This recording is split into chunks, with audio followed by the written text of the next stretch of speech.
Bandeko, boyebi bato ebele na mboka oyo, même ancien politicien mususu ya mboka oyo, o biso to toza ba mike to za mona bango batama yele.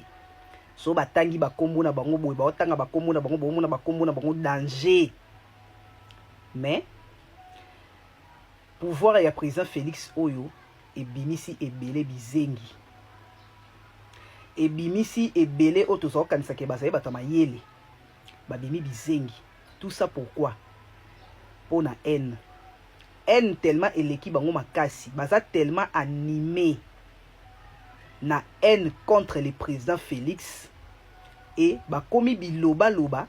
Makamususu ba loba ba se rendre même pas compte que ebimisa bango ba tonneau vide. Ezo bimisa bango bizengi. Bota neti tata oyo. Tata o banda biloba loba nenga kuna kipakete na beta kikara.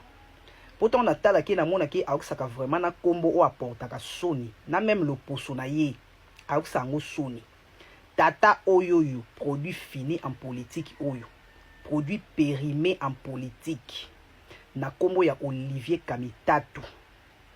Azoya koloba na epe ki ba revendication ya AFC M23 eza a grande partie légitime.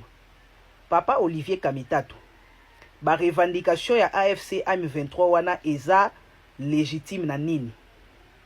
Yo expliquer biso légitimité nango eza nini? Faut ya ko expliquer biso tango oloba makambo ko, il faut expliquer batu po batu ba comprendre. Po bino bo bata mayele. Bino boza bata mayele ya mboka o ne biso to kanisaka. Tango yo zo loba revendication wana eza légitime. Mais expliquer batu eza légitime na nini? Donc revendication moko boye o ezo bomisa batu. O ebomisi plus de 10 millions de Congolais. O lelo o etiki bane belé ba orphelin, etiki basi belé ba veuve lelo ba te belé ba tikali ba handicap. Des revendications eza légitime.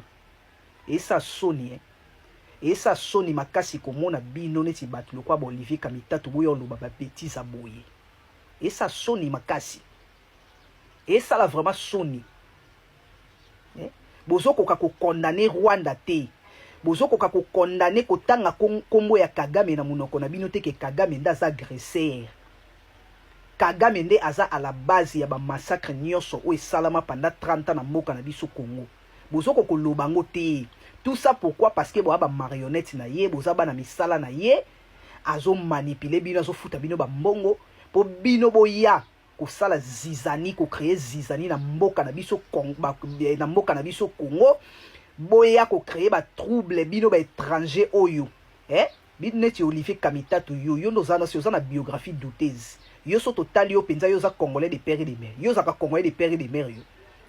Donc bino batu moko boye ba étranger moko boya na mboka na biso to pesa bino nyonso.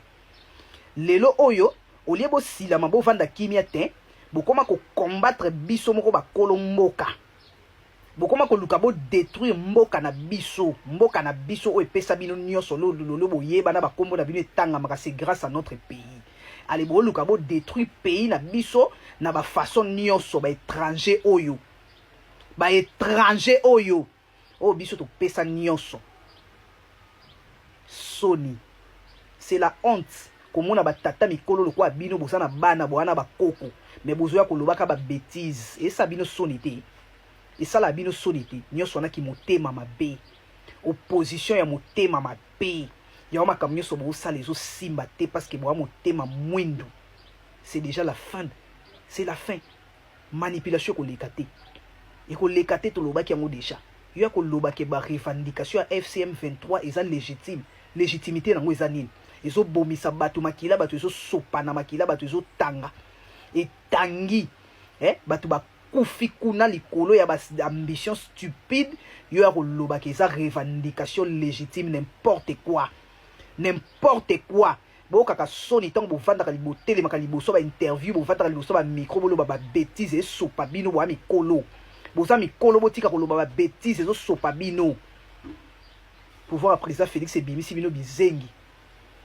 Ebimisi bino bizengi toza kanisa ke bo abata mayele or bo ana bino bata mayele te soni makasi penza.